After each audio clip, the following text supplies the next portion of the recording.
Hello friends, 𝒉𝒆𝒍𝒑𝒇𝒖𝒍 എല്ലാവർക്കും സ്വാഗതം. നിങ്ങൾ അത്യാവശ്യം ബുക്സ് ഒക്കെ വായിക്കുന്ന ഒരാളാണ്, അതുപോലെ തന്നെ മൂവീസ് ഒക്കെ കാണാറുണ്ട്, പിന്നീട് ഗൂഗിൾ മീറ്റ് പോലത്തെ ആപ്ലിക്കേഷൻസ് ഒക്കെ ഉപയോഗിക്കുന്ന ഒരാളാണ്. അപ്പോൾ അതിനൊക്കെ വേണ്ടി നിങ്ങൾ ടാബ്ലറ്റ് വേണം. പക്ഷെ അതിന്റെ ബജറ്റ് ഒരു കാരണവശാലും 10,000-ന് മേലെ കൂടാൻ പാടില്ല എന്ന് ചിന്തിക്കുന്ന ഒരാളാണ് നിങ്ങളെന്നുണ്ടെങ്കിൽ ഈ വീഡിയോ നിങ്ങൾക്കുള്ളതാണ്. വീഡിയോ മുഴുവനായിട്ട് കാണുക. കാരണം നമ്മൾ ഇന്ന് 10,000-ന് താഴെ കിട്ടാവുന്ന ഏറ്റവും നല്ല ടാബായിട്ടുള്ള ലെനോവോ ടാബ് M8-ന്റെ അൺബോക്സിംഗും റിവ്യൂവും പ്രോസും കോൺസും അടങ്ങിയിട്ടുള്ള എല്ലാ കാര്യങ്ങളും ചർച്ച ചെയ്യുന്ന ഒരു വീഡിയോ ആയിട്ടാണ് വന്നിട്ടുള്ളത്. അപ്പോൾ വീഡിയോ മുഴുവനായിട്ട് കാണുക. നിങ്ങളുടെ അഭിപ്രായ നിർദ്ദേശങ്ങൾ താഴെ കമന്റായിട്ട് രേഖപ്പെടുത്തുക. ഞാൻ ഒരുപാട് ഇൻട്രൊഡക്ഷൻ പറഞ്ഞ് നീട്ടുന്നില്ല, നമുക്ക് നേരെ ഇവിടെ ഇട്ടു പോകാം. ഗൈസ്, അപ്പോൾ നമ്മൾ ഇതിന്റെ ബോക്സ് തുറക്കുന്നതും അടക്കുന്നതൊക്കെ കാണിച്ചിട്ട് വീഡിയോ ലെങ്ത് ഒരുപാട് കൂട്ടാൻ ഉദ്ദേശിക്കുന്നില്ല, കാരണം നിങ്ങളുടെ സമയം വളരെ വിലപ്പെട്ടതാണ്. അപ്പോൾ നമ്മൾ ബോക്സിൽ എന്തൊക്കെയുള്ളതെന്ന് ജസ്റ്റ് ഒന്ന് കണ്ടിട്ട് ടാബിന്റെ വിശേഷങ്ങളോട് കിടക്കുകയാണ്. ഒരു ചാർജർ ലഭിക്കുന്നുണ്ട്, അതുപോലെ തന്നെ ഒരു യൂസർ മാനുവലും, പിന്നീട് നമ്മുടെ ടാബ്ലറ്റും. ഇത്രയും കാര്യങ്ങളാണ് ബോക്സിലുള്ളത്. ഇനി നമുക്ക് ടാബിന്റെ വിശേഷങ്ങളോട് കിടക്കാം. അപ്പോൾ ആദ്യം തന്നെ നമുക്ക് ഇതിന്റെ ഒരു ഓവറോൾ ലുക്ക് ഒന്ന് ശ്രദ്ധിക്കാം.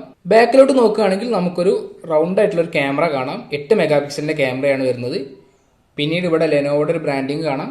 പിന്നീട് ഫ്രണ്ടിലോട്ട് നോക്കുകയാണെങ്കിൽ നമുക്ക് ഇവിടെ ക്യാമറ കാണാം.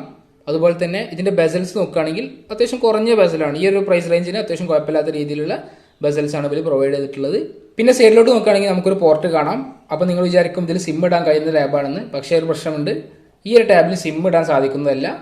ഇതിന്റെ തന്നെ കുറച്ചുകൂടി ഹയർ വേരിയന്റ് ഉണ്ട്, അതായത് 10,000-ന് മുകളിലുള്ള ഒരു വേരിയന്റ് ഉണ്ട്. നിങ്ങൾക്ക് ഇപ്പോൾ റേറ്റും കറക്റ്റ് ഞാൻ ഇവിടെ സൈഡിൽ കാണിക്കാം. അപ്പോൾ ആ ഒരു വേരിയന്റിൽ നമുക്ക് സിം ഉപയോഗിക്കാം. ഈ ഒരു പ്രോഡക്റ്റിൽ നമുക്ക് സിം ഉപയോഗിക്കാൻ സാധിക്കില്ല. ഇതിൽ നമുക്ക് വൈഫൈ മാത്രമേ ഉപയോഗിക്കാൻ സാധിക്കുള്ളൂ. നിങ്ങളിപ്പോൾ കാണുന്നത് മെമ്മറി കാർഡ് ഇൻസേർട്ട് ചെയ്യാൻ വേണ്ടിയിട്ടുള്ള സ്ലോട്ടാണ്. ഇനി ഓപ്പോസിറ്റ് ഭാഗത്തോട് നോക്കുകയാണെങ്കിൽ നമുക്കവിടെ വോളിയം റോക്കേഴ്സും അതുപോലെ തന്നെ പവർ ഓൺ ഓഫ് ബട്ടണും കാണാം. പിന്നീട് മുകളിലായിട്ട് ഇതിന്റെ സ്പീക്കറും അതുപോലെ തന്നെ നമ്മുടെ ഓക്സ് കേബിൾ കുത്താനുള്ള പോർട്ടും കാണാം. താഴ്ഭാഗത്തായിട്ട് ഇതിന്റെ മൈക്കും അതുപോലെ തന്നെ ഇതിന്റെ ചാർജിങ് പോർട്ടും കാണാം. അപ്പോൾ നമുക്ക് ആദ്യം തന്നെ ഫേസ് റെക്കഗ്നിഷൻ തന്നെ തുടങ്ങാം. ഫേസ് ഒന്ന് സ്കാൻ ചെയ്യാണ്. കണ്ടോ, വളരെ എളുപ്പത്തിൽ ഫേസ് റെക്കഗ്നൈസ് ആയി വരുന്നുണ്ട്. ഇനി നമുക്ക് ഇതിന്റെ ഓരോരോ കാര്യങ്ങളോട്ട് കിടക്കാം. ഇത് 2 GB റാമും അതുപോലെ തന്നെ 32 GB റോമും വരുന്ന ഒരു ടാബ്ലറ്റ് ആണ്. പിന്നീട് ഇതിന്റെ പ്രൊസസർ വരുന്നത് മീഡിയാടെക്കിന്റെ ഹീലിയോ A22 എന്ന് പറഞ്ഞിട്ടുള്ള പ്രൊസസറാണ്. ഡിസ്പ്ലേ സൈസ് വരുന്നത് 1280x800 ആണ് വരുന്നത്. പിന്നെ ഇതിന്റെ ക്യാമറ വരുന്നത് ഫ്രണ്ട് ക്യാം 2 മെഗാ പിക്സലും അതുപോലെ തന്നെ റയർ ക്യാം 8 മെഗാ പിക്സലും ആണ് വരുന്നത്. നമുക്ക് ബുക്സ് ഒക്കെ വായിക്കാനാണ് മെയിനായിട്ട് ഈ ടാബ് പ്രിഫർ ചെയ്യുക എന്നാണ് ഞാൻ പറയുക. കാരണം 2 GB റാമേ ഉള്ളൂ. നിങ്ങൾക്ക് കുറച്ചും കൂടി അഡ്വാൻസ്ഡ് ആയിട്ടുള്ള വർക്ക് ചെയ്യണമെങ്കിൽ ഒരു 4 GB റാമൊക്കെ ഉള്ളത് എടുക്കുന്നതായിരിക്കും കൂടുതൽ നല്ലത്. പക്ഷേ ഇത് ബുക്സ് വായിക്കുക, മൂവീസ് കാണുക, അതുപോലത്തെ പേർപ്പസിനൊക്കെ ആണെങ്കിൽ വളരെ നല്ലൊരു ടാബാണ്. അപ്പോൾ നിങ്ങൾക്ക് ഒരു ബുക്ക് ചെയ്യാൻ ഓപ്പൺ ചെയ്ത് കാണിക്കാം. അപ്പോൾ ഈ ഒരു സൈസിലായിരിക്കും നിങ്ങൾക്ക് ബുക്സ് ഒക്കെ കാണാൻ സാധിക്കുക. ടാബ് ഒരുപാട് സൈസ് ഇല്ല, നമ്മുടെ കയ്യിൽ ഒതുങ്ങുന്ന ഒരു സൈസാണ്. എന്നാൽ അത്യാവശ്യം വേണ്ട ഒരു വലുപ്പമുണ്ട്. അപ്പം നമുക്ക് കൊണ്ട് നടന്ന് ബുക്സ് ഒക്കെ വായിക്കുന്ന ആളുകൾക്ക് വളരെ യൂസ്ഫുൾ ആയിട്ടുള്ള ഒരു ടാബ് തന്നെയാണ്. ഇനി നമുക്ക് ഇതിന്റെ വീഡിയോ ക്വാളിറ്റി ഒന്ന് ചെക്ക് ചെയ്ത് നോക്കാം. അപ്പോൾ വീഡിയോ ഇതിൽ മാക്സിമം കാണാൻ പറ്റുന്ന റേഞ്ച് 720p ആണെന്നാണ് കമ്പനി പറയുന്നത്. പക്ഷെ നമ്മൾ യൂട്യൂബ് ഒക്കെ എടുക്കുകയാണെങ്കിൽ നമുക്ക് 1080p കാണാൻ സാധിക്കും. പക്ഷെ 1080p ഇട്ട സംഭവിക്കുന്നത് എന്താണെന്ന് എനിക്കൊന്ന് കാണിച്ചു തരാം.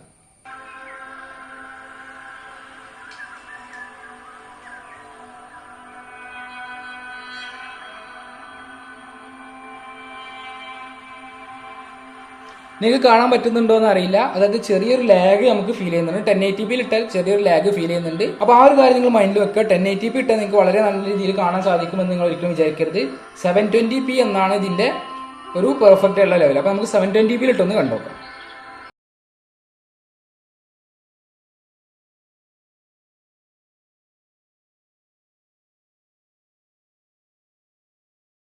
ഇപ്പോൾ നിങ്ങൾക്ക് കാണാം 720p മാറ്റിയപ്പോൾ വളരെ നല്ല രീതിയിൽ പ്ലേ ആവുന്നുണ്ട്. ഒരു ലാഗോ കാര്യങ്ങളൊന്നും നമുക്ക് ഫീൽ ചെയ്യുന്നില്ല. നല്ല ക്വാളിറ്റിയിൽ തന്നെ നമുക്കൊരു പ്ലേ ബാക്ക് കിട്ടുന്നുണ്ട്. അപ്പോൾ നിങ്ങൾ മനസ്സിലാക്കേണ്ടത് 720 ആണ് ഇതിന്റെ ഒരു ഐഡിയൽ ആയിട്ടുള്ള പിക്സൽ റേറ്റ് വരുന്നത്. അപ്പോൾ 720p ഇട്ട് നല്ല രീതിയിൽ നിങ്ങൾക്ക് വീഡിയോസ് ഒക്കെ ആസ്വദിക്കാൻ സാധിക്കും. അതേസമയം നിങ്ങൾ 1080p ഇടുകയാണെങ്കിൽ എപ്പോഴും ഉണ്ടല്ല, ചില സമയങ്ങളിൽ ഒരു ലാഗ് നിങ്ങൾക്ക് ഫീൽ ചെയ്യുന്നതായിരിക്കും. ഗൈസ്, അപ്പോൾ നമുക്ക് ഇതിന്റെ ഗെയിം പ്ലേ ചെക്ക് ചെയ്യാം. നിങ്ങൾക്കറിയാം 2 GB റാമുള്ള ഒരു ഡിവൈസിൽ PUBG പോലത്തെ ഗെയിമൊന്നും ഒരിക്കലും കളിക്കാൻ കഴിയില്ല എന്ന് നിങ്ങൾക്ക് അറിയുന്നുണ്ടാവും. അപ്പോൾ നമ്മൾ ചെറിയ ചെറിയ ഗെയിംസ് ഇതിൽ എത്രമാത്രം നല്ല രീതിയിൽ സപ്പോർട്ട് ചെയ്യുമെന്നാണ് നോക്കുന്നത്. അപ്പോൾ നമുക്ക് ഫസ്റ്റ് സബ്വേ സർഫേഴ്സ് ഒന്ന് കളിച്ച് നോക്കാം. എത്രമാത്രം നല്ല രീതിയിൽ നിങ്ങൾക്ക് കളിക്കാൻ സാധിക്കുന്നുണ്ട് എന്നുള്ളത് നമുക്ക് നോക്കാം.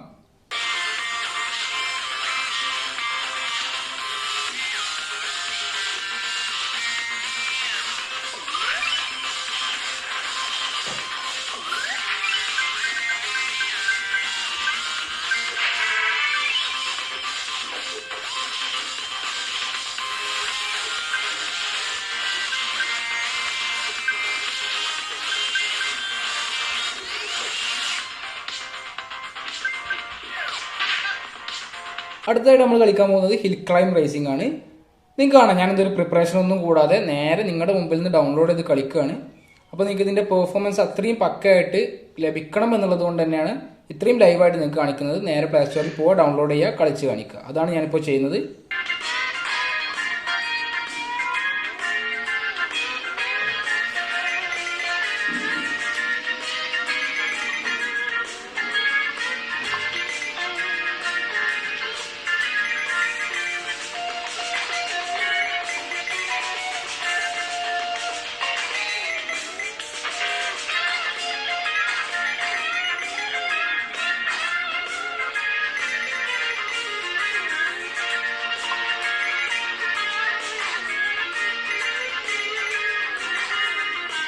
ഗൈസ്, അപ്പോൾ നമുക്ക് ഇതിന്റെ പോസിറ്റീവ്സ് നെഗറ്റീവ്സ് എന്തൊക്കെയുള്ളതെന്ന് നോക്കാം.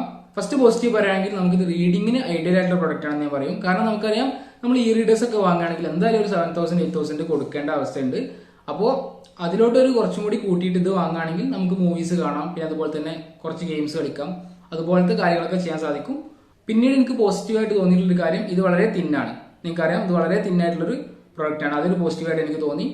പിന്നെ ഓവറോൾ ഡിസൈൻ ഒക്കെ വളരെ നല്ല രീതിയിലാണ്. അപ്പൊ ഇതൊക്കെയാണ് എനിക്ക് പോസിറ്റീവായിട്ട് തോന്നിയത്. പിന്നെ നെഗറ്റീവായിട്ട് തോന്നിയത് ചോദിക്കുകയാണെങ്കിൽ ഇതിന്റെ ക്യാമറ വലിയൊരു പെർഫോമൻസ് തരാത്തമായി തോന്നി. പക്ഷെ നിങ്ങൾ ചോദിക്കും ഈ ഒരു പ്രൈസ് റേഞ്ചിൽ ഐഫോണിന്റെ ക്യാമറ കൊടുക്കാൻ പറ്റുമോ നിങ്ങൾ ചോദിക്കും. അപ്പോൾ ഈ ഒരു പ്രൈസ് റേഞ്ചിൽ കൊടുക്കാവുന്ന രീതിയിലുള്ള നല്ലൊരു ക്യാമറ കൊടുത്തിട്ടുണ്ട്. പിന്നീട് അതുപോലെ തന്നെ വീഡിയോ ക്വാളിറ്റി ഒരു 1080p കൂടി സപ്പോർട്ട് ചെയ്യുന്ന രീതിയിലോട്ട് കൊണ്ടുവരാമായിരുന്നു എന്ന് തോന്നി. സപ്പോർട്ട് ചെയ്യുന്നുണ്ട്, പക്ഷെ ആ ലാഗും കൂടി ഒന്ന് ഒഴിവാക്കാമായിരുന്നു എന്ന് തോന്നി. അപ്പൊ എത്രയൊക്കെയാണ് നെഗറ്റീവ് എനിക്ക് തോന്നിയിട്ടുള്ളത്.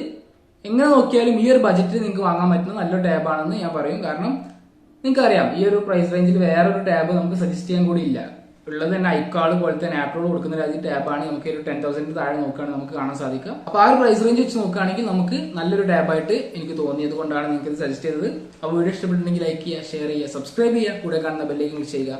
പിന്നീട് നമ്മൾ ഇതുപോലത്തെ കൂടുതൽ അൺബോക്സിങ്ങും ഒക്കെ ചെയ്തിട്ടുണ്ട്. കൂടുതൽ പ്രീമിയം ടാബ്സിന്റെ അൺബോക്സിംഗ് ചെയ്തിട്ടുണ്ട്, സാംസങ്ങിന്റെ ഒക്കെ ടാബിന്റെ അൺബോക്സിംഗ് ചെയ്തിട്ടുണ്ട്.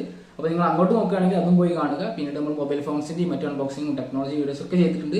അതൊക്കെ ഒന്ന് കണ്ടിട്ട് ഇഷ്ടപ്പെടുകയാണെങ്കിൽ മാത്രം ഈ ചാനൽ സബ്സ്ക്രൈബ് ചെയ്ത് സപ്പോർട്ട് ചെയ്യുക. കൂടുതൽ നല്ല വീഡിയോസുമായി വീണ്ടും കാണാം.